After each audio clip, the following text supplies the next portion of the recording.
Okay, hi everyone. Welcome back to my channel. If you've been here before, you know me, I'm Grace, but surprise on the same screen. In person. Yeah, I know. We have the man who lives real.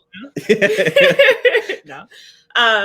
But yeah, so today we are going to be talking about The Lions of Al-Rassan by Guy Gavriel Kay. And so Ben and Bryce are here for us to have our discussion. So would you guys like to introduce yourselves for anybody who doesn't know your channels?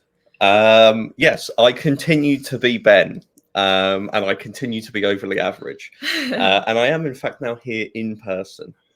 Eventually, what you'll notice is as we go through each book, next time Bryce will be here in person, and then the last time Murphy will be here, and we'll all live together. We're all going to be on one stream, live streaming to you.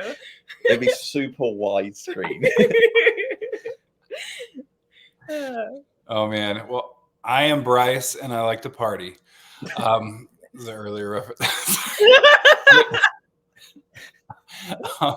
I'm in my garage, so you can tell I'm trying to show off, for the YouTube crowds. Absolutely. You got the reflection from TV. We can see the car reflection. Yeah, exactly. It was like, wow. And if you saw here, there's like a whole panel that's missing from my wall because we had plumbing issues. But I'm hiding out because otherwise it would be louder. Anyway, I'm excited to talk books, and thanks for having me on again, even though I couldn't be there in person. I'm sorry, guys. Next time. Yeah. It's expected next time. Yeah. But it's important to stress that Murphy isn't here this time purely because she hates us. She refuses to be here. Yeah. And can't defend herself. Yeah, unfortunately, Murphy did not enjoy the reading experience of this book. So that's her review, is that she's completely absent. She came in and she was like, I am not digging this at all. And so we told her to dip. There's no point reading a book you're not enjoying. So it's just us three. Hopefully that doesn't. We didn't want to make her suffer, even though she does hate us. Yeah. She suffers enough. Yeah. So. Yeah, Lions of Al-Rassan. I never know which way the camera's going. Well, mine, I don't have my copy because I read it in England and then got rid of it. But it was like the font looked like Fresh Prince of Bel-Air, and so it gave such an interesting vibe to how I viewed the whole book in my head. But in West Al-Rassan, born and raised. Yeah, I know. Yeah. I suppose, do we want to give a mild plot? I can do a mild plot before we get into it. So, The Lions of Al-Rassan essentially follows three main characters. Am I going to remember their names? Kairan is a poet turned assassin who has killed the last leader of the place that he's living in that I don't remember. And as a result, there is a kind of situation at the beginning where he is kind of expelled from where he lives. At the same time, you've got a doctor who is called Yahan. That's how I pronounced it. I don't know if that's how anyone else pronounced it. But she is a doctor in this world who's a very interesting character. We'll go into her. But she ends up in the same kind of situation where she leaves for a reason from where she lives. And then finally, there's Rodrigo Belmonte, who is from the other land. Because I can't remember the names. Honestly, this is based on the Christians. It's based on. He's one of the Christians, right? Whenever I think about this book, I'm like, Kairan is Muslim, Belmonte's Christian, and Yahan is Jewish. So that's the way to think about it. It's the easiest way to latch onto the characters and the world building, in my opinion. And they're on the Iberian Peninsula. The Iberian Peninsula, yes, we found that out as that's what the land of like Spain, Portugal, Gibraltar was called. So Belmonte is also expelled from his land for a reason at the beginning of the book. And so essentially we're following these three main characters expelled from their homelands, forced together, and the relationships that grow and break and everything that happens in between as the plot happens. The plot really doesn't matter compared to the relationships. That's the kind of general synopsis. Well, the plot's kind of like a foil for the characters in a way. But I agree with I endorse your short plot synopsis. Thank the you only very thing much. I'll say is that the assassination that happens at the beginning of the book, there's like 15 years between Yes. that and the start of the like rest of the book, allowing for a little bit of like political turmoil to bubble and boil in that time. But yeah, Toil and trouble. yeah. What were your like thoughts on it? I'll switch it. Grace can go first rather than her. Are you the host? Yeah, I'm switching to the host. Okay. I'm here in person now. My thoughts. Spoilers? Maybe go like non-spoiler, and then we'll go into spoilers. Yeah, we'll do a short spoiler-free section first, I suppose. So, well, I really loved it. So I, at the start of the book, didn't really know that this was like historical fiction fantasy-esque, but it was kind of very quick to figure that out because, like we mentioned, it's very analogous to like real world religions in the sense that like you can figure out pretty quickly that these are the types of conflicts that, like, even if it wasn't so directly based, it would still be pretty clear that like these are the types of conflicts that are like based in real world history. The map, to give an idea, that's basically Spain and Portugal. Like that's how analogous it is. Sorry to put that in front of you. I was like, oh. But yeah, I really thought that the characters were what stood out, and I think probably you guys feel the same. But the book truly kind of introduces you to a lot of people, and it illustrates these cultures for you. But Johan, Kyron, and Rodrigo are sort of I guess they're sort of the representatives, each of them, of their own cultures, and we get to watch them form relationships and on like a micro level illustrate how people that come from such different backgrounds can find connections and like illustrate that people really aren't so different, but it truly is on a micro level, like because there's still the whole world going on around them. Like just because they are able to connect with each other doesn't mean that like magically the rest of the world is able to do so. So, you know, a lot goes from there. A lot of conflict is still occurring, but that was the root of the book for me, like really the big appeal. So yeah, I really enjoyed it. I'll go next if you want. Okay. I also really enjoyed it. It was one of those books that hinged on the ending. It very much hinged on the ending, where it's kind of building all the themes and all the characters, where I would do a warning the same way for Murphy, where like there was a lack of there are so many actions and so many scenes that take place early on that feel like it's like constant whiplash. There's a lot happening and a lot of like integration, a lot of interaction, a lot of like conflict that you kind of like. Oh, sorry. Characters. Yeah. And you kind of like, whoa. But then as it goes along, it almost kind of strips them away to then have this kind of central idea of what the book's trying to do. So like the ending for me paid off, where as I was going along, I was like, this is 4-star. And then I finished and I was like, man, that was amazing. Like tears to eyes. This is a 4.5-star book. And then I just recently made a top 10 like fantasy books list, and I was like, I think the Lions of Al-Rassan's number 10. Like, I think it's on there. Like, and so the more I think about it, and the further I get away, the better and better it gets. It's like a fine wine, as it were.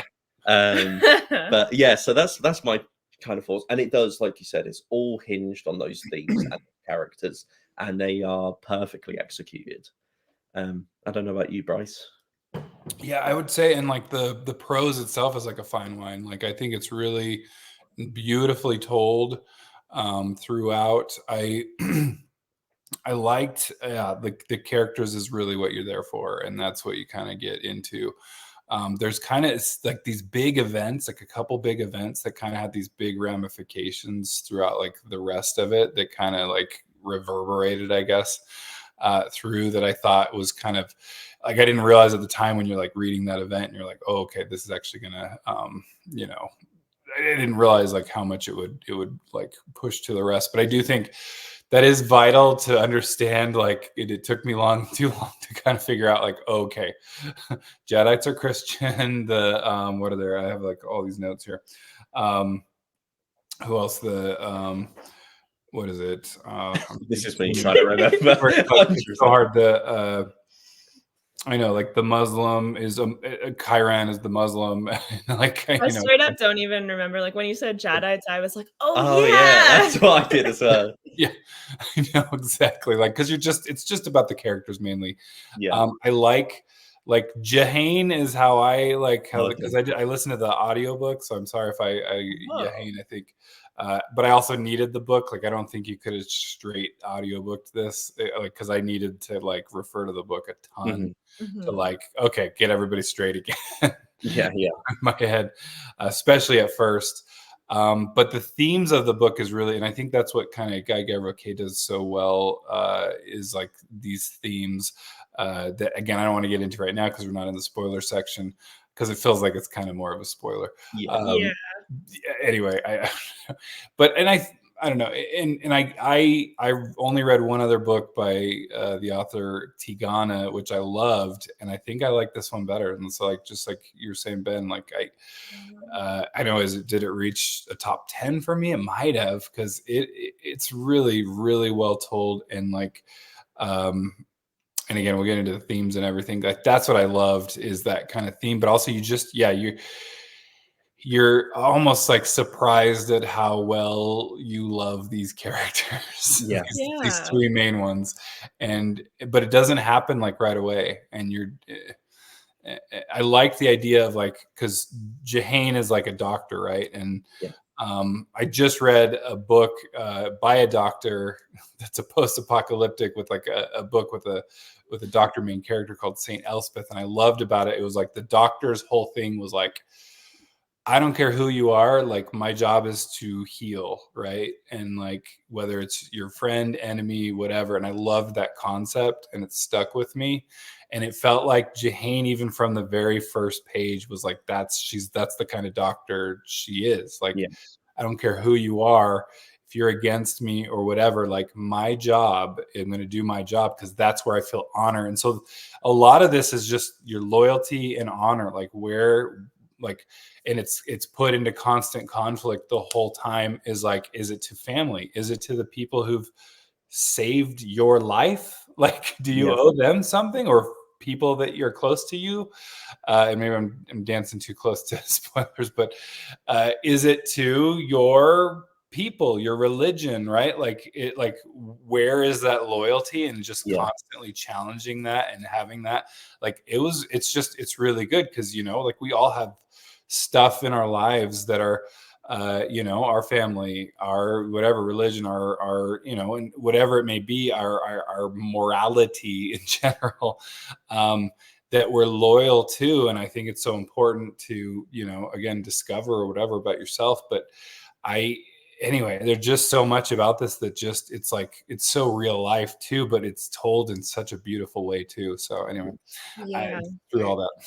It's one of the like interest because I like reading reviews after I finish the book, and one of the like a lot of the negative reviews I saw were kind of the idea that they believed that the characters were kind of like holier than thou in terms of, for instance, you mentioned Johan and everything, where like she kind of there's an early scene where she kind of chooses to stick to the rules of her being a doctor and her morality with that rather than seek revenge, for instance. Maybe we should just say we're in spoilers. Okay, so we'll just say it, and then this is going to be the dividing line. So if you haven't read the book, then you'll know going forward that you'll be in a minefield. Yes. Yeah. So like that scene where she kind of decides to like heal the person rather than leave them to suffer per se. And for me it's like I think the characters are realistically ideal. Like they are ideals to strive for, some of them, but they also do horrific acts and horrific things that I think create some mudding. Like I don't know how you can say that the three main characters are like holier than thou, like honor bound and loyalty, like in terms of like the greatest people, after what Belmonte does at the end of the book. Like the idea of like, oh, we're gonna kill all these people eventually, and they're my people, so I'm going to join them killing all of them. It's like, that's horrific, and that's not a holier than thou, like, well, it's holier than thou as in fueled by religion, but it's not holier than thou then as a pure humanitarian idealist. But like, I think that's what makes the book so good, is that they are idealist people when they're together. Those three characters interacting are an ideal, because it's the idea of communication, connection, and growth. And then when they're forced apart by this kind of shared heritage, shared like history of conflict, that when that brings them apart, that's what destroys everything. That's why they end up in that situation where people die at the end in terms of everything, because the ideal has been broken by the outside world, which I think works. Sorry to keep going, but I think it's what works so well in terms of when you have all of these events and all the characters at the beginning. It's so muddy that when you nail it down to those three as an ideal, you then forget that the rest of the world is there. You're like, oh no, these three can do it. They can make this work. They can make the world better. And then when they're forced apart again, everyone else comes back in, and suddenly you have people dying. The world goes completely to hell, and it's almost like the world invading these three people destroys their relationships together as a three. And I think that's just a perfectly, like, when you get to the end, it's like, oh, that's perfectly constructed to have that journey with them. That goddamn is good. Well, they're sort of two things. They're sort of like star-crossed lovers, the three of them. Mhm. But also, like, the second thing, which is kind of the same, is, can we talk about how this is sort of like the ideal adult fantasy version of like the love triangle? I was gonna say, yeah, absolutely. And it's like a true love triangle, because like, even though like Belmonte and Chiron might not have been like romantically interested in each other the same way they were in like Johann, it's very much like an equal, like, three sides of the like family, brother partnership, because there's three of them. But like, it's very much like, it's not just like Johann with like one and then the other. It's like all three of them are like in a relationship almost. And they are the center. And what you talked about it being muddy at the start and muddy at the end is, like, to me, how the characters embody the themes, in the sense that like at the beginning they're not together. Like the three of them haven't formed those relationships and connections, and it's all like chaos. And then you kind of have the middle of the book where like they believe they can work together. They are in a situation where they temporarily can work for common goals. And then it's inevitably, like, once they're torn apart, it's inevitably all going to like go to crap again. And that's what like the world, like, I don't know, that's what the world does. Like, the world is stronger, the tides are stronger than them as individual people. Like, they can only do so much. And then you obviously have the end where they're brought into direct conflict with each other on the most like personal level of a battlefield. Which was a crazy scene. That scene got me tearing up. Yeah. That was what's crazy too about it is, like, I don't even think, like, I felt like you kind of call it almost right at the beginning. You're like, okay, well, I know where like this is going to end up.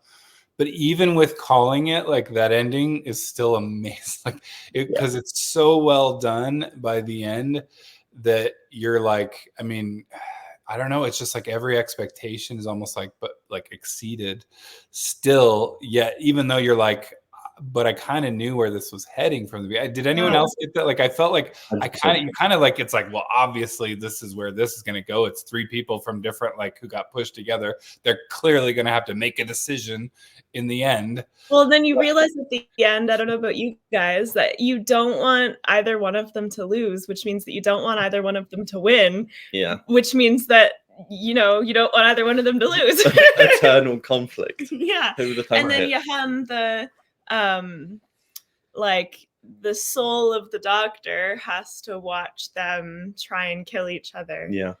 And her with that's what I loved Miranda. about that scene. Yeah, her with Miranda, Belmonte's wife, was such a beautiful kind of that when she starts crying and everything, and it's like you still don't know who has died, and like that it was such a beautiful like scene in terms of them dancing with the sun kind of setting behind them. Well, and the epilogue really does a nice dance for you to keep you from knowing as long as possible. Well, that was you were reading it, and I don't remember where we were, but you were sat there and you started the epilogue and you just closed it and you went, I think I'm missing something. I'm confused. And then you went back and you were like, oh, okay, it was purposefully messing around. I was like, hang on. What's going on here? And I know people that don't read like prologues or epilogues, and it's like, well, you wouldn't get your answer, okay? Which is kind of brilliant how it like ends the main, like, because you're like, do I care though? Like, I love them both. It's I guess it's an interesting question. It's like, do you really want to know or not? Like the epilogue, I really liked it, but I do wonder if there are some people who would be like, I actually don't want to know which one of them it was. Yeah, I wouldn't have minded if it just ended, personally. I would have been mad. yeah, that's true. You don't like that doesn't mean I wouldn't have liked it, but I would have been mad. Yeah, that's fair. What was I gonna say? Sorry. I was gonna say as well, it's Miranda, I think, who does it. I just want to shout out Miranda shooting that guy in the throat. Yeah, it was awesome. Like that was the moment where I was like, I may or may not be completely in, because that was awesome. And I see why Rodrigo is so loyal. Like she's which was another thing that I really liked, was kind of like Rodrigo and his wife, even though they're like never together, it's like such a bizarre relationship because they truly are never together, but there is like a mutual respect / love together. Yeah. And pretty much you guys until recently. Yeah. What was I going to say? It was also that's what works so well that's what works so well in terms of the three of them together as well. Because you kind of sense that it's going to be Kyram, but there's always the option of Rodrigo. But that scene when she stood outside and looking up, and like, she makes a decision. And he like, she mentions it later, and he's kind of like why didn't you come up, type of thing. And it's like it was such a nuanced scenario for all the characters, where like you wouldn't. I don't know. I sometimes you feel like fantasy written at the time this was written could have been way more like, and then she slept with both of them because women are bloody blah, and it's like that, or like, then the guys like smashed her because they're like super badass, and like that kind of thing, where you can feel it could have got like, there are two types of fantasy, right? And I was glad that this was the type that was like, people are very interesting and nuanced, and like they all actually want to look after each other. Well, he also like he kind of crafted it and balanced it very well, where it didn't feel like, oh, Rodrigo's cheating on his wife. Exactly, yeah. Like it's very hard to do that, because if she did choose him, it would have felt icky. But everything that happened, because it didn't tip past that point, it didn't feel icky, and I don't know how you do that. Mm-hmm. That's definitely where you go. I mean, those are moments, exactly, because I was doing the same thing. Like, wow, that was like so nuanced and just so like right on the line, just perfect. Where you're like, man, he's a brilliant author. Like, this is where you like just, how do you do? I mean, and part of it is because it's all that setup, like where we know those characters so well to this point that those decisions make sense. Where like none of them were like, oh, that's weird. Why wouldn't they just go smash? He's he's a tough dude, and he whipped that guy, and misses his wife, and she's not here, so he's just gonna go like. But also like all of his comments too are like, well, my wife would kill me if I. What was I gonna say? And we know she would. She'd shoot you in the throat, bro. If anything, the guy that got shot in the throat got off real lightly. Oh yeah. Well, I mean, where he's like tied up, and then she's just like, "I'm gonna leave you there." Yeah. And I do also, I really liked Kyram being a poet, and I did like that at the beginning the poetry wasn't really integral, but as it went along the poetry started being actually like we started seeing it, and I loved how like they kind of, it's one of the basic tenets is like the subtextual things with all of this stuff, and usually you don't actually have that interrogated in the novel, whereas this, where it's like actually he's sending this message and he's like sending kind of like the little digs at people, that kind of thing. I loved how each of the characters interpreted how he did it, where it's like, oh, that wasn't me, and then they're like, no, that wasn't me. I appreciated the interpretations because I don't understand poetry very well. So they were like, oh, it means this, and then I would go back and read the poem and I would be like, oh shit. He did put something in there. And him being a poet led to one of my favorite lines in the book, which was where it's after he kills the second king, and he's like, I'm starting to think that I won't be remembered for my poetry anymore. And it's like such an offhand joke. It took me out completely. I was like, that is such a comic line. Like, I've killed the last kairate of like blah blah, and now I've killed the king. Well, I'm starting to think I won't be remembered for my poetry. Isn't there even a point where somebody is like, well, like he still thinks of himself as a poet? Yeah. Well, I liked that because it was like the poetry was like a slowly revealed side of himself, where like it felt organic to us because like earlier on people could refer to the fact that he's a poet, but then like for us we actually slowly started to see it, and then at a certain point in the book you kind of think of him equally as both of those things, and then he commits more murders and you're like, well well, you've committed to a side. Yeah, well, and also just, I mean, I'm not like, I don't know poetry like a ton. Sorry, my people moving.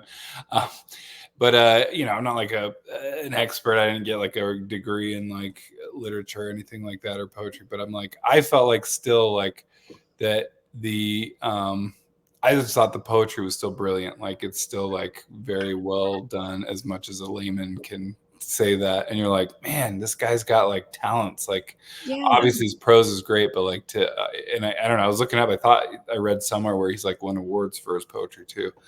Guy Gavriel Kay, but I could be wrong on that. I agree with you though. Like he does it so well in both poetry and prose, where like he just, I don't know, his writing flows so well and everything. Also, Bryce, if it's time for you to go, that's okay. So the garage is getting open here. Yeah, I probably have to go here. Yeah, they're forcing you out. Like, no, we're going. I'm gonna load you in the car. Yeah. Oh, there he goes. Yeah. Well, it was lovely seeing you. Yeah. And I suppose if you want to dip, we can then finish it off anyway. Yeah. So. Okay. Thanks for joining us. All right, it wasn't as loud. All right, I apologize. Thank you so much. See you later. We'll see. Bye. Perfect. It's just us. Just us. So we can finish off, because I feel like that we've pretty much said everything that I would be interested in talking about personally. Yeah. Because it was just a straight banger. Yeah. It was a great choice by Grace Dion at Grace Dion. That's me. Yep. And yes. I suppose also we're already on my channel, so you don't really have to do the at. That's a fair argument, but just in case. But we're going to. I suppose if we want to finish it off, we can say that we both thoroughly recommend it. Oh yeah. Be prepared for it to be a journey rather than a destination. Absolutely. It's a journey that's defined by its destination, I suppose, would be maybe. It's completely antithetical to, I was just doing the journey before destination thing.